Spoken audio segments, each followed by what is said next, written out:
مجھے نہیں کرنی کسی پاگل کی بہن سے شادی، ہم جا رہے ہیں۔ وہ لوگ بارات واپس لے گئے اور میں اسی لال جوڑے میں پتھر کی مورت بنی رہ گئی۔ اس دن کے بعد سے ہمارے گھر میں جیسے صف ماتم بچھ گئی تھی۔ ابا نے مجھے تو کبھی کوئی تانا نہیں دیا، مگر وہ خود اندر سے ختم ہو گئے تھے۔ شادی کے لیے لیا گیا وہ بھاری قرضہ انہیں اس بڑھاپے اور بیماری میں بھی دن رات مزدوری کرنے پر مجبور کر رہا تھا۔ اور آج چاچا کے گھر سے آنے والی کہکہوں کی آوازیں میرے کانوں میں ہتھوڑے کی طرح لگ رہی تھیں، اور میں سوچ رہی تھی کہ کیا غریب ہونا اتنا بڑا جرم ہے کہ خون کے رشتے بھی آنکھیں پھیر لیتے ہیں۔ اگلی صبح کا سورج بھی ہماری بے بسی کا تماشائی بن کر نکلا۔ ابا صبح سویرے مزدوری پر جانے کے لیے تیار تھے۔ وہ بھی گلی میں ہی نکلے تھے کہ سامنے حویلی کا بڑا سا گیٹ کھلا اور چاچا اپنے بیٹوں کے ساتھ باہر آئے۔ چاچا نے رات کی دعوت کا خوب مزہ لیا تھا اور اب وہ ڈکارے لیتے ہوئے اپنی بڑی مونچھوں کو دعوت دے رہے تھے۔ چاچا کی نظر ابا پر پڑی تو ان کے چہرے پر ایک طنزیہ اور زہریلی مسکراہٹ آ گئی۔ اوے نکھٹو، کہاں منہ اٹھا کر جا رہا ہے صبح صبح؟ چاچا نے انتہائی حقارت سے آواز لگائی۔ ابا کے قدم رک گئے۔ انہوں نے سر جھکا لیا اور دھیمی آواز میں بولے، بھائی جان، مزدوری پر جا رہا ہوں، بچوں کا پیٹ جو پالنا ہے۔ چاچا نے ایک زوردار کہکہا لگایا جس میں اس کے موٹے تازے بیٹے بھی شامل ہو گئے۔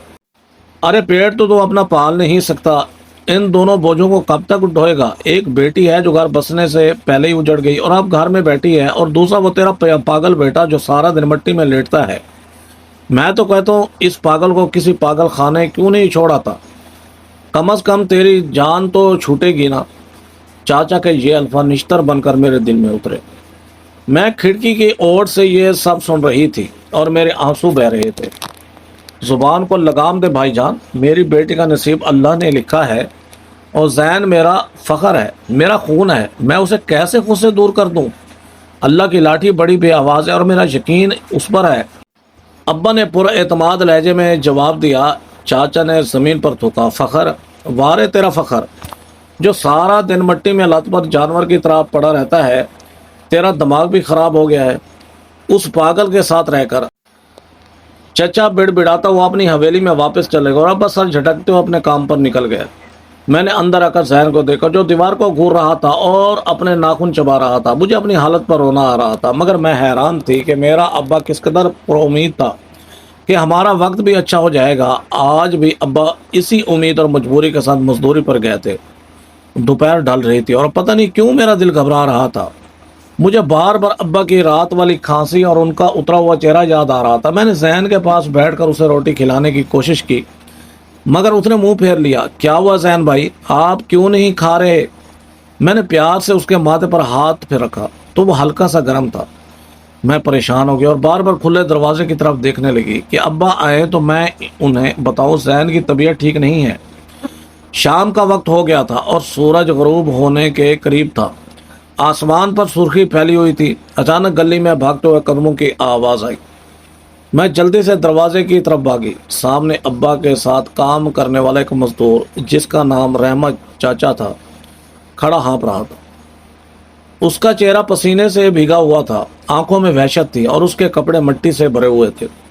رحمت چاچا، کیا ہوا؟ میرے ابا کہاں ہیں؟ میں نے شدید گھبراہٹ میں پوچھا۔ رحمت چاچا نے زمین پر بیٹھتے ہوئے اپنے سر پر ہاتھ مارا اور روتے ہوئے بولا، بیٹی تمہارے باپ کو اللہ نے بلا لیا ہے۔ میں وہی دروازے کی چوکھٹ پکڑ کر جم گئی۔ میرے کانوں میں سائیں سائیں ہونے لگی۔ کیا کہہ رہے ہیں آپ؟ نہیں چاچا، ایسا نہیں ہو سکتا۔ کہاں ہے میرا ابا؟ وہ صبح ٹھیک تھے، میں نے چیختے ہوئے کہا، حالانکہ مجھے پتا تھا کہ وہ ٹھیک نہیں تھے۔ بیٹی کام کے دوران وہ اچانک سینہ پکڑ کر بیٹھ گئے۔ ہم انہیں ہسپتال لے کر بھاگے، مگر راستے میں انہیں دل کا دورہ پڑا اور وہ وہیں تڑپ کر انتقال کر گئے۔ رحمت چاچا کی بات سنتے ہی مجھ پر گویا آسمان گر پڑا۔ ہائے میرے ابا، ہائے میری آخری سہارا بھی چھن گیا۔ میں دھاڑے مار مار کر زمین پر گر پڑی اور میرے رونے کی آواز سے پورا محلہ گونجنے لگا۔ میں اپنے بال نوچ رہی تھی اور بری طرح سسک رہی تھی، لیکن اس سب کے دوران میں نے روتے ہوئے ذہن کی طرف دیکھا جو بات دستور اسی طرح کونے میں بیٹھا خلاؤں میں گھور رہا تھا۔ اس کی آنکھ میں نہ کوئی آنسو تھا اور چہرے پر کوئی تاثر، جیسے اسے معلوم ہی نہ ہو کہ ہمارا آخری سہارا وہ باپ جو ہمیں ماں اور باپ دونوں کے پیار دیتا تھا، جس نے ہمارے لیے اپنی ہڈیاں تک گلا دی تھی، وہ بھی ہم سے ہمیشہ کے لیے چھن گیا ہے۔ میری چیخیں آسمان چیر رہی تھی، لیکن ذہن کا وہ پاگل پن اور میری دنیا ہمیشہ کے لیے اندھیر ہو چکی تھی۔ ذہن میرے بھائی، ہمارا ابا چلا گیا۔ ذہن، میں ذہن کو جھنجھوڑ رہی تھی، مگر وہ بے حس و حرکت ویران آنکھوں کے ساتھ مجھے دیکھ رہا تھا۔ رحمت چاچا نے نم آنکھوں کے ساتھ مجھے بتایا۔ دوستو، ویڈیو میں آگے بڑھنے سے پہلے ایک گزارش آپ لوگوں سے کرنا ضروری سمجھوں گا کہ میں روزانہ کی بنیاد پر ایک اچھے سے اچھی ویڈیو آپ کے لیے لے کر آتا ہوں، اور اس امید کے ساتھ کہ آپ تمام دوست میری ویڈیو کو اینڈ تک ضرور واچ کریں گے، سپورٹ کریں گے، جس طرح آپ نے پہلے میری سپورٹ کی اور مجھے کامیاب کیا۔ اللہ تعالیٰ آپ کا حامی و ناصر ہو، ہمیشہ آپ کے لیے دعا گو رہتا ہوں۔ اور دوستو، یہ ویڈیو بہت ہی دلچسپ ہونے والی ہے، اینڈ تک ضرور واچ کیجیے گا۔ تو چلتے ہیں اپنی سٹوری کی طرف۔ شہر کے ہسپتال میں کاغذی کارروائی اور پولیس کیس کی وجہ سے لاش ملنے میں تاخیر ہو رہی ہے۔ شاید کل تک تمہارے ابا کا جنازہ گاؤں پہنچے گا، یہ کہہ کر رحمت چاچا تو روتے ہوئے چلے گئے تھے، اور میں اپنے پاگل بھائی کو گلے لگا کر ابا کو یاد کر کے بین کر رہی تھی۔ میرے رونے کی آوازیں پورے محلے میں گونج رہی تھیں، لیکن کوئی ایک شخص بھی ایسا نہیں تھا جو میرے پاس آ کر مجھے تسلی دیتا۔ میری آنکھوں کے سامنے اندھیرا چھا رہا تھا، اور میں سوچ رہی تھی کہ ابا کے بغیر ہم اس ظالم دنیا میں کیسے زندہ رہیں گے۔ ابھی میرے ابا کا جنازہ گھر بھی نہیں پہنچا تھا کہ اچانک ہمارے ٹوٹے ہوئے لکڑی کے دروازے کو کسی نے زوردار لات مار کر کھولا۔ میں گھبرا کر پیچھے ہٹی تو سامنے میرا سگا چاچا اپنے دونوں موٹے تازے بیٹوں ساجد اور فرمان اور کچھ گنڈوں کے ساتھ کھڑا تھا۔ اس کی آنکھوں میں لالچ اور تکبر صاف نظر آ رہا تھا۔ چاچا، آپ کا بھائی اس دنیا سے چلا گیا، میرے ابا انتقال کر گئے ہیں۔ ابا چلے گئے، میں نے ہچکیاں لیتے ہوئے کہا، مگر اس کے چہرے پر کوئی ملال نہیں تھا۔ اس نے آگے بڑھ کر ایک کاغذ لہرایا اور انتہائی رونق سے بولا، بند کرو یہ ڈرامہ منحوس لڑکی، یہ گھر اب ہمارا ہے۔ تیرے باپ نے مرنے سے پہلے اس مکان کا سودا مجھ سے کر لیا تھا، اور یہ کاغذات میرے نام کر دیے تھے، اس لیے اب اس گھر پر میرا حق ہے۔ چاچا، خدا را آپ کیا کہہ رہے ہیں؟ ابا نے ایسا کبھی نہیں کیا، وہ تو اس گھر کو اپنی جان سے زیادہ عزیز رکھتے تھے۔ میں نے روتے ہوئے کہا تو چاچا نے ایک زوردار قہقہا لگایا اور بولا، وہ تیرا باپ قرضے میں ڈوبا ہوا تھا، اس نے یہ مکان مجھے بیچ کر اپنے قرضے اتارے ہیں۔ اب تو اور تیرا یہ پاگل بھائی میرے گھر سے دفع ہو جاؤ۔ اس سے پہلے کہ میں کچھ اور بول پاتی، اس نے اپنے آدمیوں کو اشارہ کیا۔ گنڈوں نے آگے بڑھ کر ہمارا بچہ خوشا ٹوٹا ہوا سامان اور برتن اٹھا کر گلی میں پھینکنا شروع کر دیے۔ میں چیختی رہی، خدا کے لیے ایسا نہ کریں، میرے ابا کا جنازہ آنے والا ہے، کم از کم لاش تو اس گھر میں آنے دیں۔ مگر کسی نے میری ایک نہ سنی۔ وہ لوگ میری ماں کے جہیز کا پرانا صندوق بھی گھسیٹ کر باہر لا رہے تھے، اور اس میں رکھی میری ٹوٹی ہوئی چوڑیاں اور ابا کے پرانے کپڑے مٹی میں بکھر رہے تھے۔ میں ان ظالموں کے آگے ہاتھ جوڑ رہی تھی، مگر وہ اندھے اور بہرے ہو چکے تھے۔ چاچا ایک طرف کھڑا حقہ پی رہا تھا، اور اس کے چہرے پر ایک زہریلی مسکراہٹ تھی جو مجھے اندر تک جلا رہی تھی۔ مجھے سمجھ نہیں آ رہا تھا کہ اپنا سگا خون اتنا سفید کیسے ہو سکتا ہے کہ بھائی کا جنازہ آنے سے پہلے اس کے یتیم بچوں کو گھر سے نکال رہا ہو۔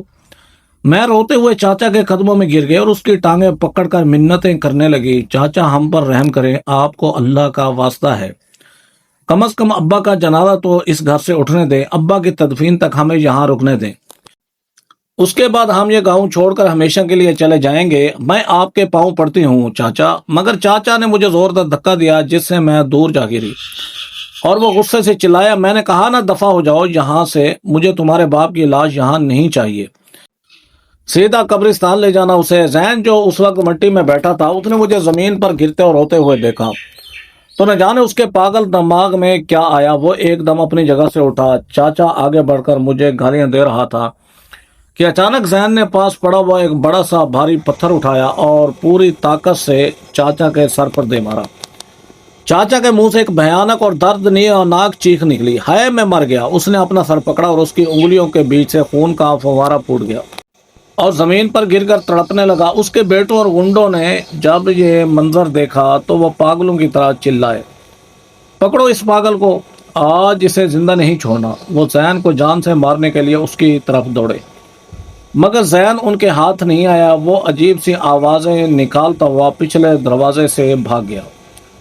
ان آدمیوں نے ڈنڈے لے کر اس کا پیچھا کیا، مگر وہ کہیں غائب ہو گیا۔ چاچا کے بیٹوں نے غصے میں آ کر مجھے بالوں سے پکڑا اور گھسیٹتے ہوئے گلی میں پھینک دیا۔ ایک بیٹے نے مجھے لات مار کر کہا، یہ تو شکر کرو کہ تیرا باپ مر گیا ہے، ورنہ آج تم سب کی خیر نہیں تھی۔ اب اگر وہ پاگل نظر آیا تو ہم اس کی ٹانگیں کاٹ دیں گے۔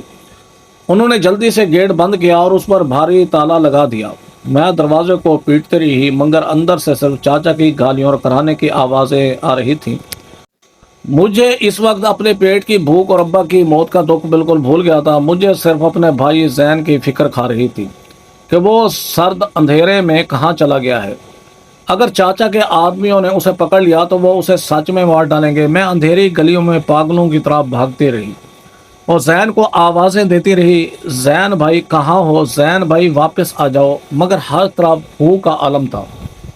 کوئی پرندہ بھی پر نہیں مار رہا تھا اور میں اکیلی اس ویران سڑک پر کھڑی اپنے نصیب کو رو رہی تھی کہ اب میرا اور میرے بھائی کا کیا بنے گا۔ ان 2 دنوں میں مجھ پر جو قیامت گزری وہ الفاظ میں بیان نہیں ہو سکتی۔ میں نے گاؤں کی پرانی مسجد کے باہر ایک پرانے برگد کے درخت کے نیچے پناہ لی تھی۔ سردی اور بھوک سے میری جان نکل رہی تھی، لیکن مجھے اپنے پیٹ سے زیادہ زین کی فکر کھائے جا رہی تھی۔ زین کو غائب ہوئے 2 دن گزر چکے تھے۔ مجھے ڈر تھا کہ کہیں چاچا کے آدمی نے اسے واقعی پکڑ کر مارا نہ ہو۔ وہ کسی سڑک پر بھوکا پیاسا بھٹک رہا ہوگا۔ کوئی بھی گاؤں والا چاچے کے ڈر سے میری مدد کو نہیں آیا۔ میں نے مسجد کے مولوی صاحب سے منت کی، مولوی صاحب مجھے پینے کے لیے پانی دے دیں، میرے ابا مر گئے ہیں اور میرا بھائی پتہ نہیں کہاں گم ہو گیا ہے، مجھے بہت پیاس لگی ہے۔ مگر انہوں نے بھی چاچا کے خوف سے ادھر ادھر دیکھا اور منہ پھیر کر بولے، بیٹی چودھری سے دشمنی کون لے گا، مجھے معاف کر دو، میں تمہاری کوئی مدد نہیں کر سکتا۔ یہ کہہ کر وہ جلدی سے مسجد کے اندر چلے گئے۔ میں بھوکی پیاسی بس ابا کی راہ تکتی رہی اور ہر گزرنے والے سے اپنے بھائی کے بارے میں پوچھتی رہی کہ کیا کسی نے میرے زین کو دیکھا ہے، مگر کسی نے مجھے کوئی جواب نہیں دیا۔ دوپہر کے وقت مجھے ایک عورت جس کا نام سغرا خالہ تھا، اس نے ترس کھا کر مجھے اپنے دوپٹے میں چھپا کر روٹی کا ایک ٹکڑا دینا چاہا۔ یہ لے بیٹی جلدی سے کھا لے، اس سے پہلے کہ کوئی دیکھ لے۔ وہ ابھی روٹی میری طرف بڑھا ہی رہی تھی کہ اس کا شوہر وہاں آ گیا۔ اس نے سغرا خالہ کو بازو سے پکڑ کر کھینچا اور غصے سے بولا، تو نے مرنا ہے کیا چودھری کے ہاتھوں، جو اس منحوس لڑکی کی مدد کر رہی ہے، چل گھر واپس۔ وہ روٹی کا ٹکڑا مٹی میں گر گیا اور میں بے بسی سے اسے دیکھتی رہ گئی۔ میں ابا کے دکھ میں اتنی نڈھال تھی کہ میرے اندر زین کو ڈھونڈنے کی ہمت ہی نہیں رہی تھی۔ میں رات بھر درخت کے تنے سے ٹیک لگا کر روتی رہی اور سوچتی کہ یا اللہ، میرے نصیب میں اور کتنے دکھ لکھے ہیں۔ میرا باپ مر گیا، میرا گھر چھن گیا اور اب میرا بھائی بھی مجھ سے بچھڑ گیا ہے۔ میں آسمان کی طرف دیکھ کر گلے شکوے کرتی کہ غریب کا پیدا ہونا ہی سب سے بڑی گالی ہے۔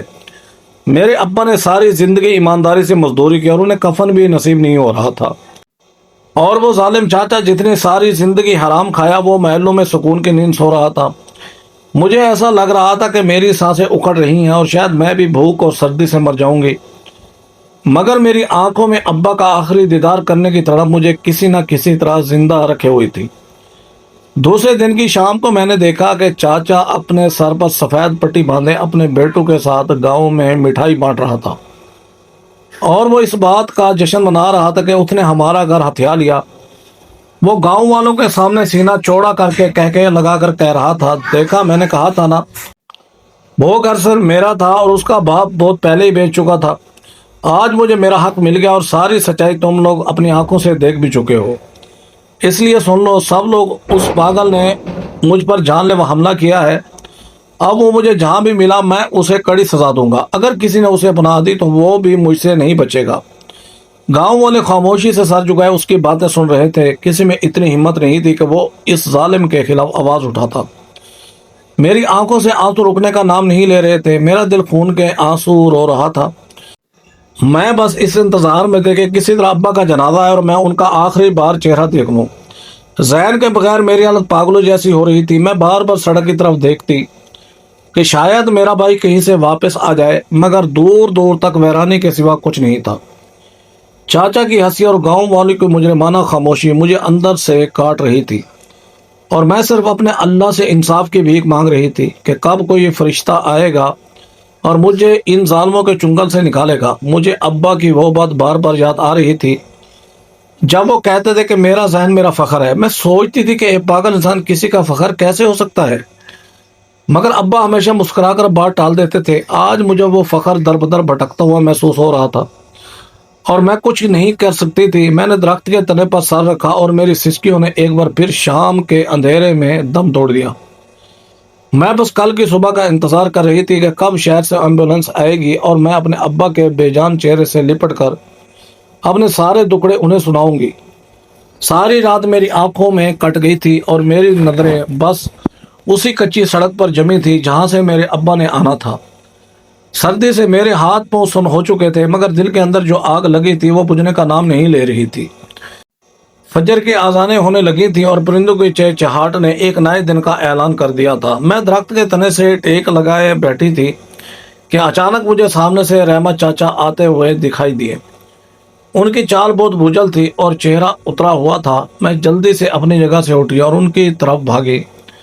رحمت چاچا کیا ہوا، میرے ابا آ گئے؟ میں نے بے تابی سے پوچھا۔ رحمت چاچا نے گہری سانس لی اور اپنے آنسو صاف کرتے ہوئے بولے، بیٹی، ایمبولینس شہر سے نکل چکی ہے اور بس کچھ ہی دیر میں وہ گاؤں پہنچنے والی ہے۔ تو اپنے ابا کی تدفین کا انتظام کر لے۔ یہ سن کر میرے دل میں ایک عجیب سی ہلچل مچ گئی۔ میرا باپ ایک کفن میں لپٹ کر آ رہا تھا اور میرے پاس اتنی بھی جگہ نہیں تھی کہ میں ان کا جنازہ رکھ سکوں۔ میں نے روتے ہوئے رحمت چاچا سے کہا، چاچا میں تدفین کا انتظام کیسے کروں؟ میرا تو گھر بھی مجھ سے چھین لیا گیا ہے۔ رحمت چاچا نے بے بسی سے سر جھکا لیا۔ بیٹی، میں غریب بندہ ہوں، میرے بس میں جو تھا میں نے کر دیا۔ اب تو چودھری سے جا کر بات کر، شاید وہ اپنے سگے بھائی کی لاش دے کر پسیج جائے۔ رحمت چاچا یہ کہہ کر چلے گا اور میں نے اپنے آنسو صاف کرتے ہوئے ایک بار پھر چاچا کی حویلی کی طرف قدم بڑھا دیے۔ حویلی کا بڑا لوہے کا گیٹ ابھی تک بند تھا۔ میں نے اپنے نڈال ہاتھوں سے گیٹ بجانا شروع کر دیا۔ کچھ دیر بعد گیٹ کھلا اور چاچا کا بڑا بیٹا فرحان باہر نکلا۔ اس کی آنکھوں میں نیند اور شدید غصہ تھا۔ کیا مصیبت ہے؟ صبح صبح کیوں ہمارا دماغ خراب کرنے آ گئی ہے؟ اس نے دھاڑتے ہوئے کہا۔ میں نے ہاتھ جوڑ کر کہا، بھائی مجھے چاچا سے ملنا ہے، میرے ابا کا جنازہ آنے والا ہے، پلیز مجھے ان سے ایک بار بات کرنے دو۔ میں روتی ہوئی آواز سن کر چاچا بھی اندر سے باہر آ گیا۔ اس کے سر پر ابھی تک وہ سفید پٹی بندھی ہوئی تھی جو کل دین نے اسے پتھر مار کر زخمی کیا تھا۔ مجھے دیکھتے ہی چاچا کی آنکھوں میں خون اتر آیا۔ تو پھر آ گئی، تجھے سمجھ کیوں نہیں آتا کہ یہاں تیری کوئی مدد نہیں کرنے والا؟ مرنے والا مر گیا، اب ہم کیا کریں؟ چاچا غصے سے پھنکار رہا تھا۔ روتے ہوئے اس کے قدموں میں گر گئی۔ چاچا مجھے نہیں پتا میرا بھائی کہاں ہے، وہ کل رات سے لاپتہ ہے، میں بہت پریشان ہوں، ابا کا جنازہ آنے والا ہے، بس کچھ دیر کے لیے جگہ دے دیں، اپنے سگے بھائی کا جنازہ اس حویلی کے صحن میں رکھ لینے دیں، کم از کم ان کا آخری دیدار تو کر لینے دیں، وہ آپ کا خون تھے، چاچا کچھ تو رحم کرے۔ مگر چاچا نے میری التجا کو پاؤں تلے رون دیا۔ اس نے غصے سے مجھے دیکھا اور بولا، یہ میرا گھر ہے، یہاں لاش نہیں آئے گی، جا کر اسے سیدھا قبرستان لے جاؤ اور وہیں دفناؤ، میرا اس سے کوئی رشتہ تعلق نہیں ہے۔ میں نے روتے ہوئے چاچا کے بیٹے کی طرف دیکھا، شاید اسے مجھ پر ترس آ جائے۔ بھائی تم بھی کچھ کہو، تمہارے سکا چچا تھے وہ، مگر اس نے بھی منہ پھیر لیا اور بولا، ابا صحیح کہہ رہے ہیں، ہم تمہاری وجہ سے اپنی حویلی میں نوسر نہیں لا سکتے، جاؤ یہاں سے اور دوبارہ اس دروازے پر مت آنا۔ چاچا نے آگے بڑھ کر مجھے بازو سے پکڑا اور زور سے گلی میں دھکا دے دیا۔ میں مٹی میں گر گئی اور میرے ہاتھ چھل گئے۔ انہوں نے میرے منہ پر زور سے گیٹ بند کر دیا۔ میں وہیں مٹی میں بیٹھی دھاڑے مار مار کر روتی رہی۔ میرا دل کر رہا تھا کہ میں چیخ چیخ کر آسمان کو بتاؤں کہ زمین پر کتنی بڑی ناانصافی ہو رہی ہے۔ غریب کا خون اتنا سستا ہو گیا کہ سگے بھائی بھی لاش کو گھر میں رکھنے کی اجازت نہیں دے رہے۔ میں ٹوٹے ہوئے قدموں کے ساتھ واپس اسی پرانے برگد کے درخت کے نیچے آ گئی۔ مجھے سمجھ نہیں آ رہا تھا کہ میں اب کیا کروں۔ میرے پاس کوئی ایسا نہیں تھا جو میری مدد کرتا۔ میں اکیلی تھی اور میرے ابا کی لاش راستے میں تھی۔ میں نے درخت کے تنے سے سر ٹکایا اور آنکھیں بند کر کے بس موت کی دعائیں مانگنے لگی کہ یا اللہ مجھے بھی میرے ابا کے پاس بلا لے۔ مجھ میں اب مزید دکھ سہنے کی ہمت نہیں رہی۔ میں سوچ رہی تھی کہ میری شادی ٹوٹنے کا زخم ابھی بھرا نہیں تھا، کہ ابا چلے گئے، اور ابا گئے تو سر سے چھت بھی چھن گئی، اور اب میرا بھائی بھی لاپتہ تھا۔ میں اندھیروں میں مکمل طور پر ڈوب چکی تھی۔ میں ابھی اسی کرب اور بے بسی کے عالم میں رو رہی تھی کہ اچانک مجھے دور سے کوئی دھول اڑاتا ہوا آتا دکھائی دیا۔ میں نے آنسو صاف کر کے غور سے دیکھا تو میری جان میں جان آ گئی۔ وہ میرا بھائی زین تھا۔ میں پاگلوں کی طرح اپنی جگہ سے اٹھی اور بھاگتی ہوئی اس کی طرف گئی۔ زین کے کپڑے مٹی سے بھرے ہوئے تھے، اس کے بال بکھرے ہوئے تھے اور وہ بہت تھکا ہوا لگ رہا تھا۔ میں نے روتے ہوئے اسے گلے سے لگا لیا۔ زین بھائی، آپ کہاں چلے گئے تھے؟ آپ کو پتہ ہے میں کتنی ڈر گئی تھی۔ مجھے لگا چاچا کے آدمیوں نے آپ کو ڈھونڈ لیا ہے۔ میں رو رو کر اس کا ماتھا چوم رہی تھی۔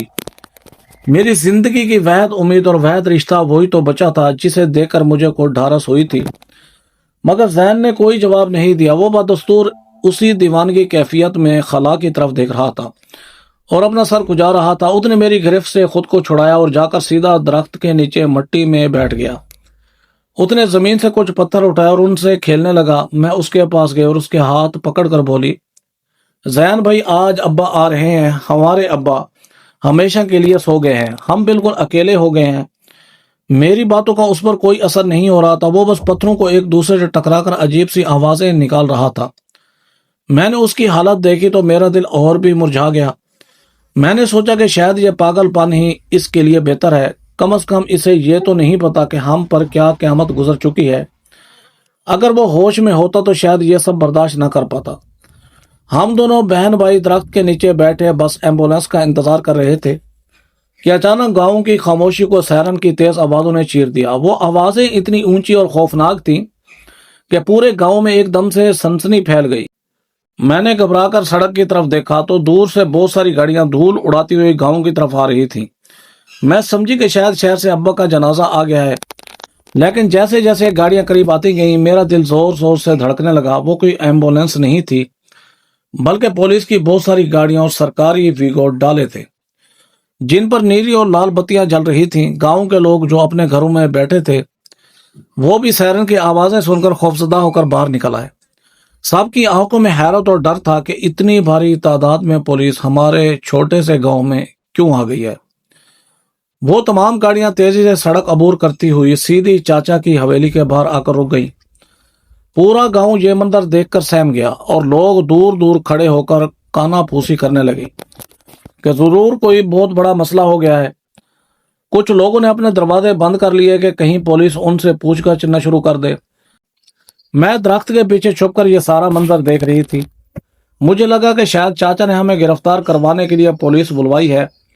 کل زین نے چاچا کا سر پھوڑا تھا اور مجھے یقین تھا کہ چاچا نے اپنے اثر و رسوخ کا استعمال کر کے زین کے خلاف کوئی جھوٹا مقدمہ درج کروا دیا ہے۔ میں خوف سے کانپنے لگی اور میں نے جلدی سے زین کا ہاتھ پکڑ کر اسے اپنے پیچھے چھپا لیا۔ زین بھائی، آپ نے کچھ نہیں بولنا، یہ پولیس والے ہمیں پکڑنے آئے ہیں، میں روتے ہوئے زین سے کہہ رہی تھی، مگر وہ اب بھی پتھروں سے کھیلنے میں مگن تھا۔ دوسری طرف چاچا بھی سائرن کی آوازیں سن کر حویلی سے باہر نکل آیا۔ اس کے دونوں بیٹے بھی اس کے پیچھے کھڑے تھے۔ چاچا نے جب اتنی ساری سرکاری گاڑیوں اور پولیس کو دیکھا تو پہلے وہ تھوڑا حیران ہوا، مگر پھر اس کے چہرے پر ایک بڑی سی مسکراہٹ آ گئی۔ وہ سمجھا کہ پولیس کے بڑے افسران اسے پروٹوکول دینے یا تعزیت کے سلسلے میں اس سے ملنے آئے ہیں۔ چاچا کا سینہ غرور سے چوڑا ہو گیا۔ اس نے اپنے بیٹوں کی طرف دیکھا اور ہنستے ہوئے بولا، دیکھا تم لوگوں نے تمہارے باپ کی شہر میں کتنی پہچان ہے۔ بڑے افسر خود مجھ سے تعزیت کرنے اور میرا حال پوچھنے آئے ہیں۔ چاچا نے جلدی سے اپنے کپڑے درست کیے، اپنی پگڑی کو سیدھا کیا اور چہرے پر ایک مصنوعی مسکراہٹ سجا کر گاڑیوں کے قریب پہنچنے لگا۔ وہ گاؤں والوں کو دیکھ کر ہاتھ ہلا رہا تھا جیسے انہیں بتا رہا ہو کہ یہ سارا پروٹوکول اسی کے لیے ہے۔ گاؤں والے بھی حیرت سے چاچا کو دیکھ رہے تھے اور دل ہی دل میں اس کی طاقت سے مروب ہو رہے تھے۔ چاچا کے بیٹے بھی اکڑ کر چل رہے تھے اور حویلی کے نوکروں کو آوازیں دے رہے تھے کہ جلدی سے مہمان خانے کے دروازے کھولو اور افسران کے لیے چائے پانی کا انتظام کرو۔ چاچا بالکل مرکزی گاڑی کے پاس جا کر کھڑا ہو گیا اور بڑے ادب سے ہاتھ باندھ کر افسر کے باہر آنے کا انتظار کرنے لگا۔ اسے اپنے تعلقات پر بہت غرور تھا۔